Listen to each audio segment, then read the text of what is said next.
As I got closer to the front door, I felt a strange sense of distance from the familiar comfort of home. There was my husband Alex with a young woman by his side. Her face was unfamiliar and unsettling, and she seemed to fill the space with her confidence. I felt a chill as Alex looked at me with a strange smile and introduced me to his new wife. His tone was casual, as though this was an ordinary introduction. I was shocked and couldn't breathe.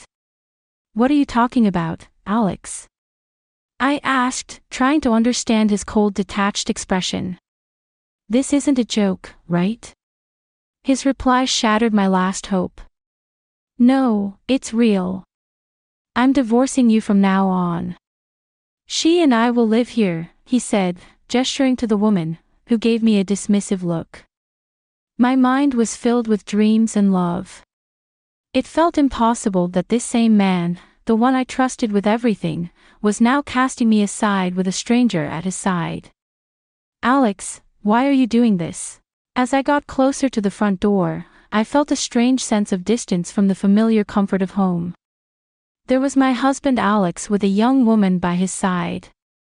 Her face was unfamiliar and unsettling, and she seemed to fill the space with her confidence. I felt a chill as Alex looked at me with a strange smile and introduced me to his new wife. His tone was casual, as though this was an ordinary introduction. I was shocked and couldn't breathe. "What are you talking about, Alex?" I asked, trying to understand his cold, detached expression. "This isn't a joke, right?" His reply shattered my last hope. "No, it's real. I'm divorcing you from now on. She and I will live here," he said, gesturing to the woman, who gave me a dismissive look. My mind was filled with dreams and love. It felt impossible that this same man, the one I trusted with everything, was now casting me aside with a stranger at his side. "Alex, why are you doing this?" I asked, desperation in my voice, hoping for some explanation or sign of regret. But his gaze remained cold. "I've been planning this for a while. You're no longer needed here, so please don't make this harder than it has to be with those words," he said, shutting the door. The door closing on me and shutting me out of the life we'd built together, I found myself standing alone in the cold. I felt like my world was crumbling for a long time.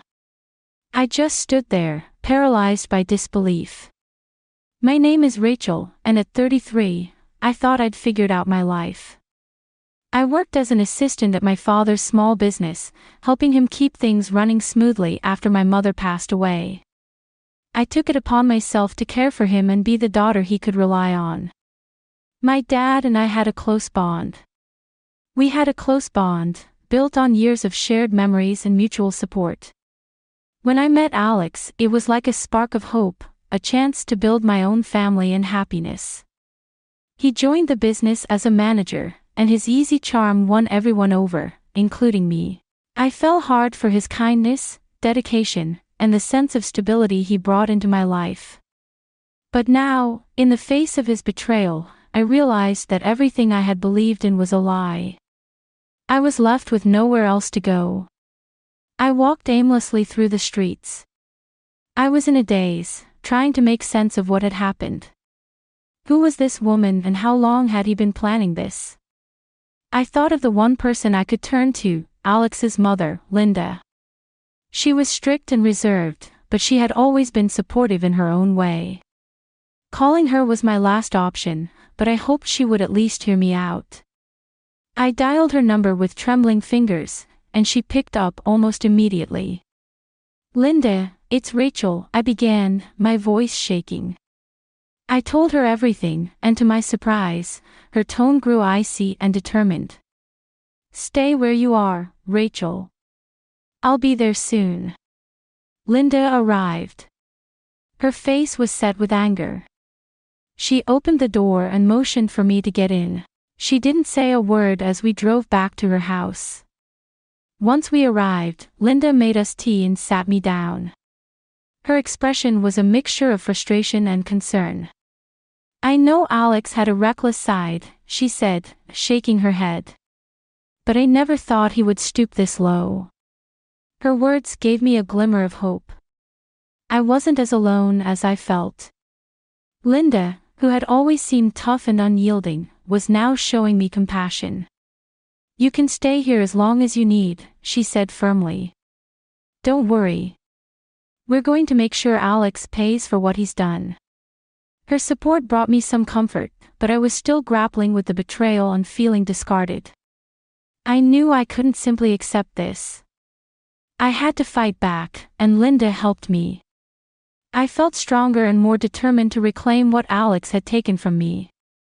Over the next few days, Linda and I started to piece together the details of Alex's betrayal.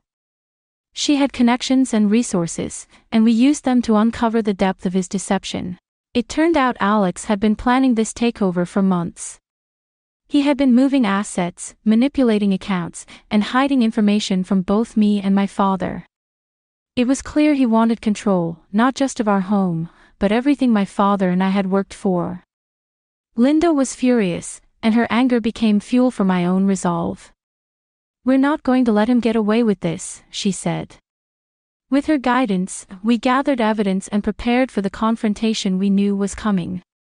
Alex might think he had won, but he underestimated the power of those he betrayed. The day of the confrontation arrived. We drove to the house that had once been my sanctuary, my place of comfort and love.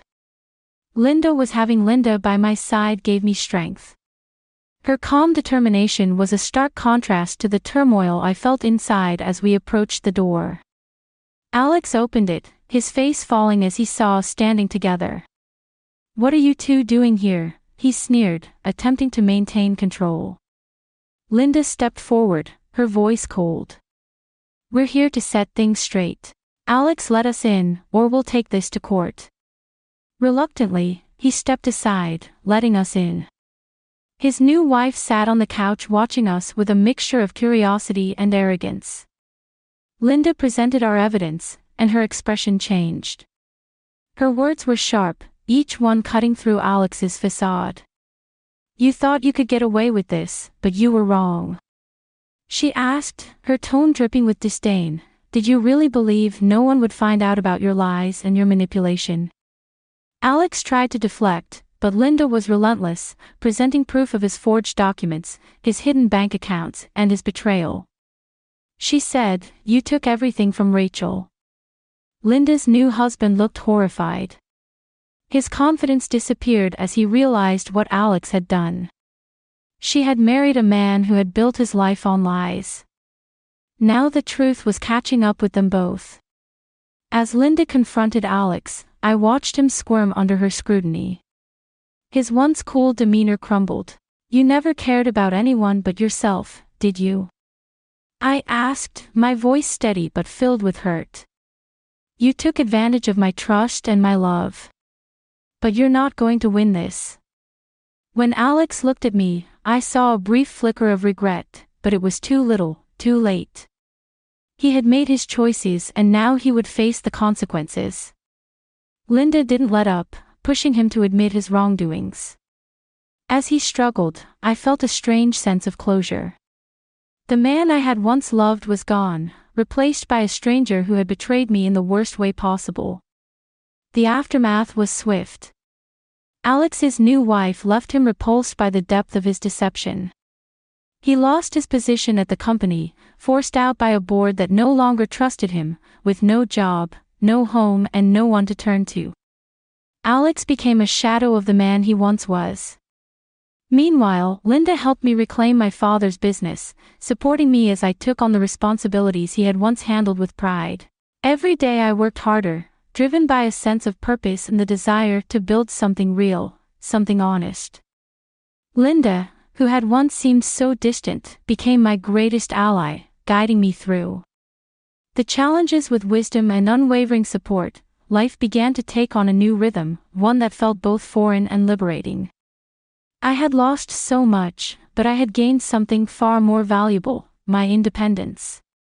Linda and I grew closer, her strict demeanor softening as we bonded over our shared experiences and resilience. She taught me the importance of standing tall and not letting betrayal define me. Together, we rebuilt the business, turning it into something that honored my father's legacy. I found peace in the work. I knew I was building a future that no one could take away from me. Linda, who had seemed unapproachable at first, became a true friend, mentor, and mother figure. Over time, the pain of betrayal faded, replaced by a sense of strength and clarity. I realized that Alex's actions, as devastating as they were, had led me to a path I might never have found on my own. I had Linda's support, a thriving business, and a newfound sense of self-worth. I was no longer the woman who had been cast aside. I was someone who had fought for her dignity, her family, and her future. I knew there would be challenges ahead, but I was ready to face them.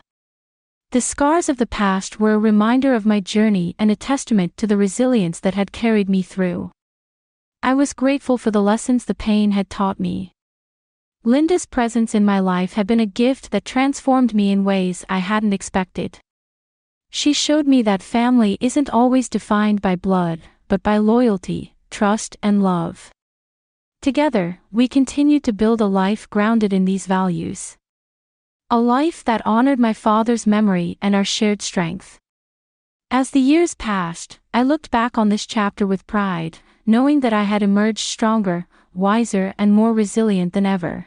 The betrayal hurt, but it had also led me to a new beginning, one filled with hope, purpose, and the unwavering support of a family that truly cared.